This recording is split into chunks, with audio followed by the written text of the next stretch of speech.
Welcome to Withdraw Consent. I'm Jack. Today we're going to talk about these protesters.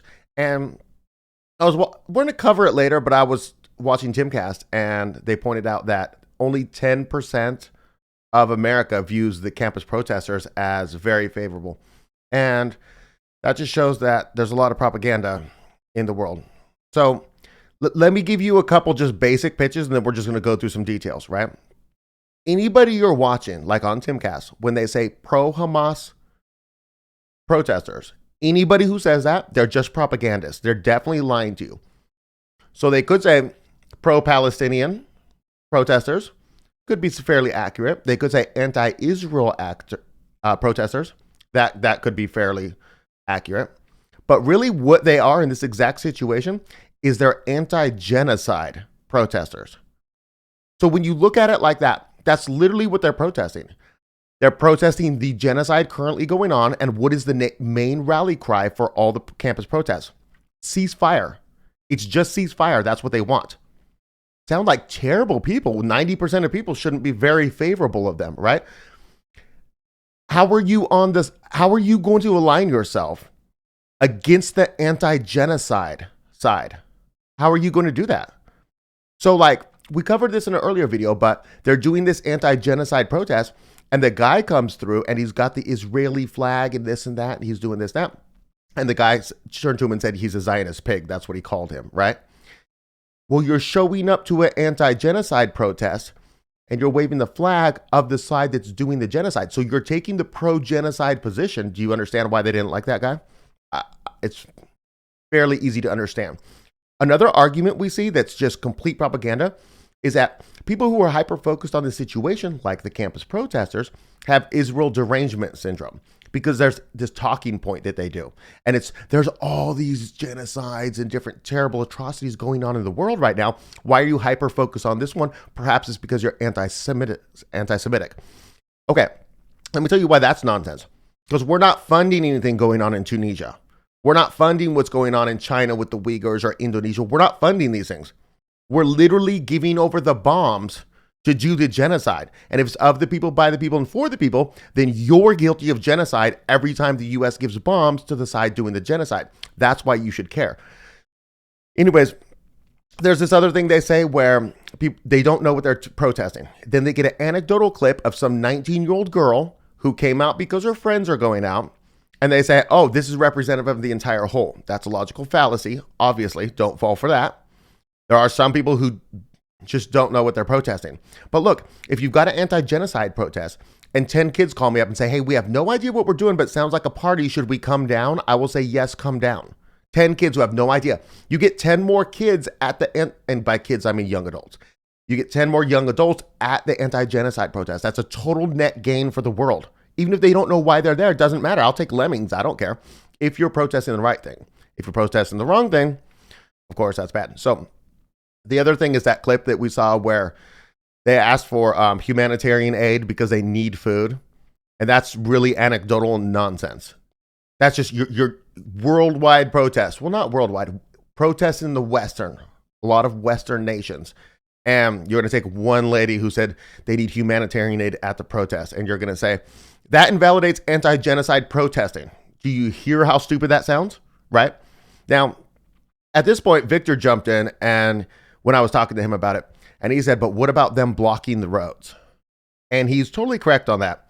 Basically, we were talking about it, and if they're blocking the goal of a protest is to put pressure on the government and change the people around you from being complacent apathy people to wanting the change you want. And the change they want is a ceasefire or anti-genocide, right? And so blocking the road of somebody going to work doesn't achieve that objective. So I think that is stupid when they do that, when they shut down bridges. Now, if you were protesting a particular thing, like you were protesting, say, Tyson Foods laid off their American employees and hired illegal immigrants. Take that exact situation. Now you're blocking the road, and I'm not encouraging this. I'm saying, but what if you were blocking the road just leading into the Tyson plant? So the illegal immigrants couldn't drive their cars or be busted. I don't know how it works. Well, that would be a targeted road shutdown. It wouldn't be as bad as when they shut down bridges and you can't get to work. You can't get your wife to the hospital for your, for her doctor exam for the baby or whatever. Okay. Now, the other thing that I hear is that the protests are so violent. Okay, so that's not the truth at all. That's totally not the truth. The violence is the exception, not the rule at these protests. So we're looking at the two instances of the most violence at the protests.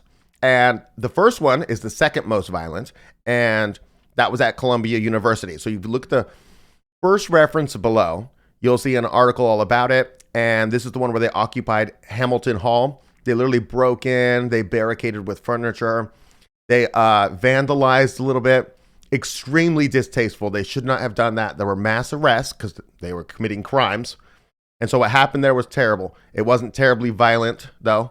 There wasn't clashes with the police. A police officer discharged his firearm on accident and nobody was hurt. But this is the second most violent of the protests. The first most violent is the second reference below, and that's what happened at UCLA. And what happened there is that a group of Jews, I don't know if they're Americans, I don't know if they're Israelis, they're just Jews, pro-Israel people, came and attacked the peaceful protesters.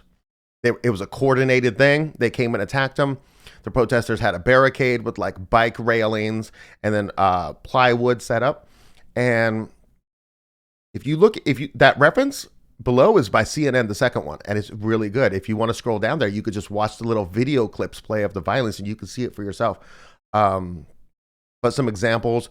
Well, 25 of the kids ended up going to the hospital over this by these, I don't even see, most likely most of the Jews that were attacking them were not students there.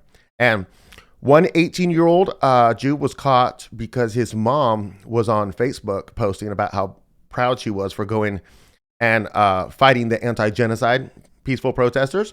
And to taunt them, he sang the Nakba song to them, which was sung to the prisoners during the Nakba. Terrible human being.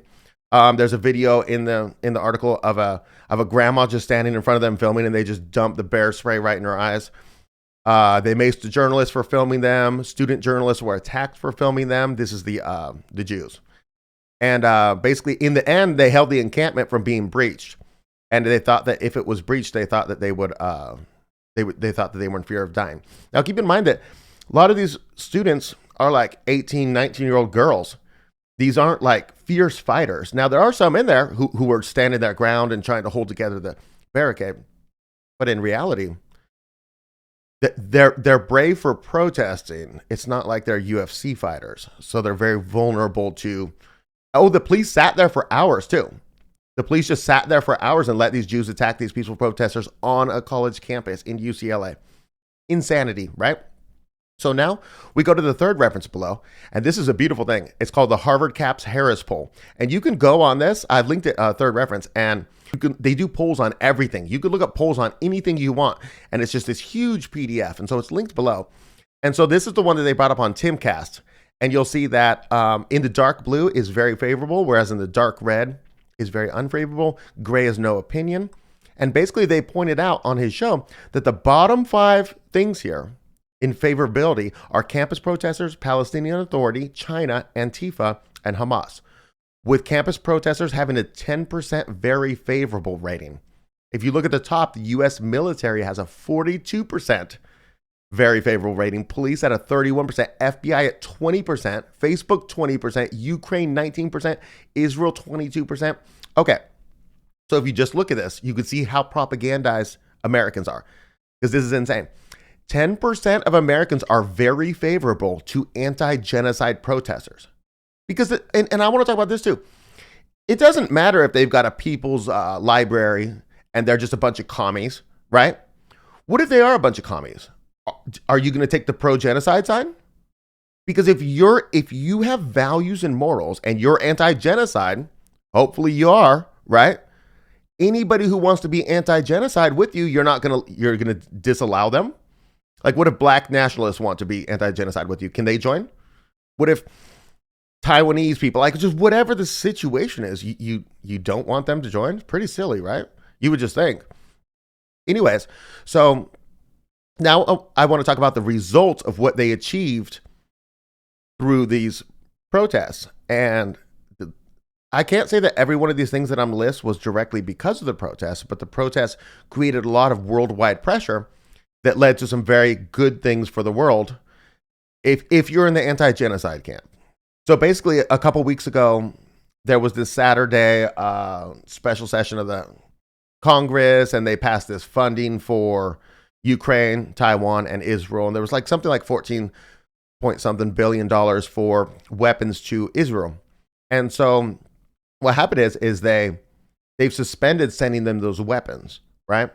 And they weren't planning on suspending them. And literally, they said there's a red line if you go into Rafah, which is in southern Gaza, then you can't get the weapons. And Netanyahu came up with a press statement and said, we're doing whatever we want. We don't care. We got enough weapons anyways. And so then basically Biden temporarily suspended the weapons, right? So this would not have happened but for the protests, in my opinion. Okay, you could disagree if you like, but they love to give weapons away because they're just giving the money, and the money's going back to American companies who are then giving them a predetermined amount of weapons. So fourth reference below, Biden in an interview with CNN on Wednesday said that the U.S. was still committed to Israel's defense and would supply Iron Dome rocket interceptors and other defensive arms, but that if Israel goes into Rafah, we're not going to supply the weapons and artillery shells used. Biden acknowledged that civilians have been killed in Gaza by the type of heavy bombs that the U.S. has been supplying. His first validation of what administration critics have been loudly protesting, even if he still stopped short of taking responsibility. His threat to hold up artillery shells expanded on earlier revelations that the U.S. was going to pause a shipment of heavy bombs. The shipment was supposed to consist of 1,800 2,000-pound bombs and 1,700 500-pound bombs, according to a senior U.S. administration official who spoke on the condition of anonymity to discuss the sensitive matter. The focus of U.S. concern was the larger explosives and how they could be used in a dense urban area. Civilians have been killed in Gaza as a consequence of those bombs and other ways in which they go after population centers, Biden told CNN. I made it clear that if they go into Rafah, they haven't gone in Rafah yet. If they go into Rafah, I'm not supplying the weapons that have been used historically to deal with Rafah, to deal with the cities that deal with that problem. So you can see the problem if all the Palestinians are huddled into Rafah, well, 1 million of them, and you're giving 1,800 2,000-pound bombs and 1,700 500-pound bombs, you can basically see where they're going with that. So after Spain, Ireland, and Norway decided to recognize Palestine, what did Israel do? Israel decided to punish the Palestinian people, do some collective punishment, right? And so if you look at the fifth reference below, you'll see this article. It says the decision by the finance minister, Bezalel Smotrich, a far-right leader who opposes Palestinian sovereignty, threatened to push the Palestinian government into a deeper fiscal crisis. He said in a statement that he had informed Prime Minister Benjamin Netanyahu that he would no longer send tax revenues to the authority, that's the PA, which administers parts of the Israeli-occupied West Bank in close cooperation with Israel. So on this story, what they do is they collect taxes, and then they return the taxes to the Palestinians. So they give it to the Palestinian Authority, and a certain amount is allotted for Gaza, and they send that to Gaza. And that allows them to administrate the areas that they have power to administrate. And they're basically going to, you kind of steal their money because they've already collected the taxes and not given it to them in order to increase instability in the West Bank for the Palestinians and make their lives worse because foreign countries recognize that. Anyways, so that happened. And then also as results of the protests, and you could argue whether or not this is a direct result of the protest, but the protest does have influence on the following things that happen. The ICC then threatened an arrest warrant against Netanyahu and Ben-Gvir, as well as 3 Hamas leaders. We covered that. After that, and I know we're past that now, I'll get there. But after that, Lindsey Graham is in a hearing, and he says, man, we can't let the ICC do this. We have to sanction them. You don't understand. If they put arrest warrants out for them, we're next. And the crowd bursts into applause because the crowd is an anti-genocide crowd, the anti-war people who've come to protest. And they're clapping at the thought of Lindsey Graham going away in handcuffs, which if you're in the anti-genocide camp, that's a really good thing. There's such a disconnect in his mind that he doesn't understand that. Of people who know politics, I would say the vast, vast majority would love to see the war hawks in Washington walk away in handcuffs. So then, after that happened, France and Germany claimed their support for the ICC, which is important because that means once the arrest warrants are issued, Netanyahu and Ben-Gvir can't go to, because they love flying around the world and telling everybody how great they are and how anti-Semitic. literally, Netanyahu won't be able to visit Auschwitz anymore. Well, that's in Poland. That doesn't make any sense. Fine, Bergen-Belsen. Fine, whatever. Anyways, I don't know if Poland supports the ICC, but France and Germany doing it because they're important countries in Europe. This is a big deal. Then the ICC issues arrest warrants for both, right? So remember, the ICC is the one that just issues arrest warrants for individuals who've committed war crimes, crimes against humanity, etc., right? The ICJ is the court that judges nations, right? And they're related to the United Nations in some way.